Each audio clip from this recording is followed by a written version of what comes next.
sa Quran, inna dina indallahil Islam. Katotohanan, ang tunay na relihiyon sa harap ni Allah ay ang Islam. At sabi pa niya, وَالَّذِي يَبْتَغِي غَيْرَ الْإِسْلَامِ دِينًا فَلَا يُقْبَلَ مِنْهُ وَهُوَ فِي الْآخِرَةِ مِنَ الْخَاسِرِينَ. Sabi niya, at kung sino man sa inyo ang magnais ng iba pang relihiyon maliban sa Islam, ito ay hindi tatanggapin sa kanya, at sa kabilang buhay, kayo ay mapapabilang sa mga talunan. So, ibig sabihin si Allah ay nagbabala. Nagbabala sa inyo na kapag mayroon daw tayong ibang relihiyon na aniban, pasukin, ay hindi niya ito tatanggapin. At sa kabilang buhay, kayo ay mapapabilang sa mga talunan. At pangalawa, kriteria para malaman natin ang tunay na relihiyon, dapat yung relihiyong ito yung relihiyon ng lahat ng mga propeta.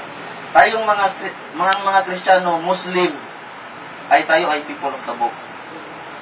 Ang angkan ng kasulatan, Ahlul Kitab. Actually, tatlo tayo. Mayroon pang Hudyo, Judaism, Kristiyano at Muslim. Tayo ay kapwa naniwala sa mga naunang propeta. Adan, Abraham, Noah, Moises. Diba naniwala tayo doon? Of course, kami mga Muslim naniwala din. Jesus. Kami mga Muslim naniwala din na sa aming banal na Quran. Sa aming banal na Quran, mayroong 25 prophets na banggit. Kasama na dito si Noah, si Abraham, si Moises, si Jesus, at ng kahuling-huling propeta na si Propeta Muhammad sallallahu alaihi wasallam. So, kung tatanungin natin ang ating sarili, kung tayo ay naniwala kay Adan, kay Noah, kay Abraham, kay Moises, sila ba ay napabilang sa relihiyon nyo? Kaya ba natin sabihin na ang relihiyon ni Moises ay Iglesia ni Cristo? Hindi siguro. Kaya ba natin sabihin na ang relihiyon ni Abraham, Roman Catholic? Hindi siguro. So, ang relihiyon ng mga propeta ay ang relihiyon Islam. At ito yung dala-dala nila dito sa lupa. Sinabi ni Allah sa Quran, syara'a lakum minad din wa ma sabihi Nuhan walladhi awhayna ilayka wa ma bihi Nuhan wa Isa. Syara'a lakum minad din wa ma sabihi Nuhan walladhi awhayna ilayka wa ma wasayna bihi Ibrahim wa Musa wa Isa wa aqimud dina wa la tatafarraqu fi. Sabi ni Allah subhanahu wa ta'ala sa Quran, sa aming banal na aklat na kung saan ito yung batayan namin, sabi niya, at itinatag ko ang din, ang reliyong ito, ang Islam. At ito ay pinakutos ko ito kay Propeta Noah. At gayon din sa iyo, Muhammad. At gayon din akin itong ipinakutos kay Abraham, kay Moises, at kay Jesus. Yung malinaw sa amin. Meron kami, yung mga pananalita namin, hindi kami gumagawa ng mga sariling salita namin. Meron po kaming pinagkunan na batayan. Ito ay mula sa banal na Quran, na kung saan ang Quran na ito po ay puro salita ni Allah subhanahu wa ta'ala na ipinahayag sa huling propeta na si Propeta Muhammad sallallahu alaihi wasallam sa pamagitan ni Allah.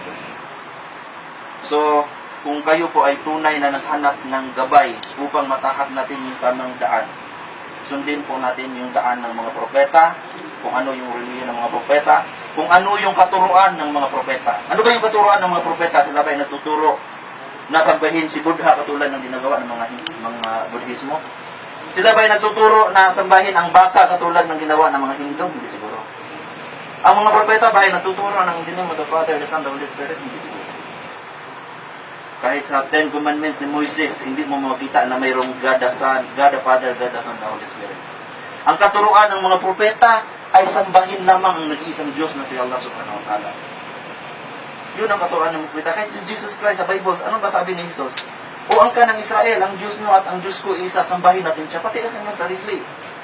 Sinamba niya ang nag-iisang Diyos na si Allah subhanahu wa ta'ala.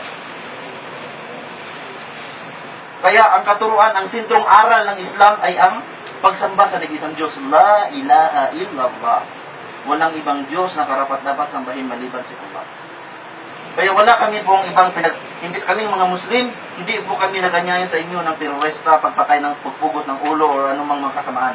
Ang aming ipinaganyaya sa inyo, sambahin natin ang nag-iisang Diyos na nagbigay buhay sa ating lahat.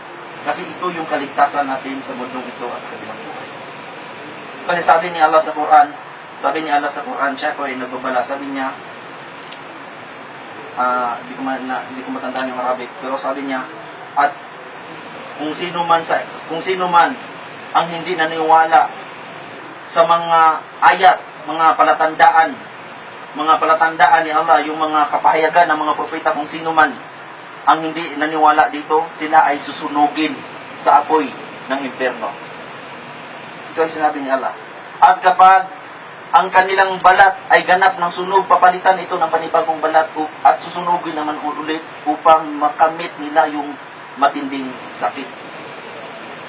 Yun yung parusa sa mga taong hindi sumamba sa nag-iisang Diyos. Dahil ang pinakamalaking kasalanan sa Islam, yung mayroon kang ibang Diyos na sasambahin. O magkaroon ka ng katampal na pagsamba maliban sa Diyos na nagbigay buhay sa ating lahat. Kaya sana yung maiksing panalita kong ito ay magbigay daan sa inyo upang alamin pa ninyo ang Islam, at kung sino po sa inyo ang gusto mag-Muslim ay napakadali lamang. Hindi po ito katulad ng ibang reliyon na kapag ikaw ay aanib, kailangan kapag isubsob sa dagat o sa tubig o buhusan ka ng tubig. Hindi po ganun yung Islam. Ang Islam, kapag ikaw ay papasok sa reliyong Islam, sasaksihan mo lang na walang ibang Diyos na karapat-dapat sambahin, at sasaksihan mo rin yung lahat ng mga propeta kasama si Propeta Muhammad SAW. Sa pamagitan doon, ikaw ay Muslim na. Ganun ang kadali. At nangako si Allah Subhanahu wa Ta'ala na kapag ikaw ay mag-Muslim ngayon, kapag ikaw ay nabawian ng buhay, ikaw ay makabilang sa mga taong mananahanan sa paraiso. Yun yung pangako ni Allah Subhanahu wa Ta'ala. At hanggang dito na lang po. Maraming gandang gabi po sa inyo lahat. Sallallahu ala nabiyina Muhammad wa ala alihi wa sahbihi ajma'in.